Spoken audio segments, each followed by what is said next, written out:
ሰላም ውድ ተማሪዎች እንኳን ደስ አላችሁ እያልን እንግዲህ በተደጋጋሚ በዚህ ቻናል ደስታን እያበሰርናችሁ የምንገኘው ፊቸር ኢትዮጵያን ዛሬም እናንተን በሚያስደስት መረጃ ተመልሰናል ማለት ነው።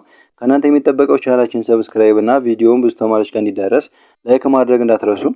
እንግዲህ ወደ መረጃችን ስንመለስ በዚህ ሳምንት የተማሪዎች ቅሬታ እየታየ እንደነበረ ታውቃላችሁ።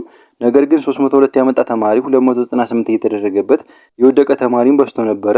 በዛውም ልክ ደግሞ በጣም የተጨመረላቸው ልጆችም እንደነበሩ በባለፈው ቪዲዮ አይተን የነበረ ሲሆን ተደጋጋሚ ቅሬታን በተማሪዎች በመደረጉ ምክንያት ትምህርት ሚኒስቴርም ቅሬታዎችን ተቀባይ አድርጎ በምስሉ ላይ የምትመለከቱት ደብዳቤ ለሁሉም ዩኒቨርሲቲዎች ገቢ አድርጓል ማለት ነው።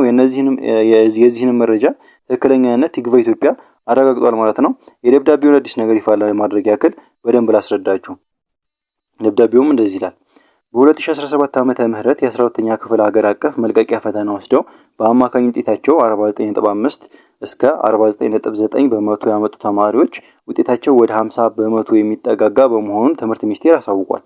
በዚህም 49.5 እና በላይ አማካኝ ውጤት ያስመዘገቡ ተማሪዎች ዝቅተኛውን 50 በመቶ የማለፊያ ነጥብ ያሟሉ ሆኖ የተወሰነ መሆኑ በትምህርት ሚኒስቴሩ ፕሮፌሰር ብርሃኑ ነጋ በቀን መስከረም 20 2018 ዓ.ም ተፈርሞ ለሁሉም ዩኒቨርሲቲዎች የተላከ ደብዳቤ ያሳያል። በመሆኑም 49.5 እና በላይ አማካኝ ውጤት ያስመዘገቡ ተማሪዎች ወደ ከፍተኛ የትምህርት ተቋማት በመግባት መማር እንደሚችሉ ሚኒስቴሩ ገልጸዋል። ቲግቫ ኢትዮጵያም ዩኒቨርሲቲው የደብዳቤውን ትክክለኛነት የተረጋገጠ ሲሆን በዚህ ውሳኔ መሰረት 300 ነጥብ የነበረው ዩኒቨርሲቲ መግቢያ ወደ 297 የተጠጋጋ መሆኑን ተረድተናል።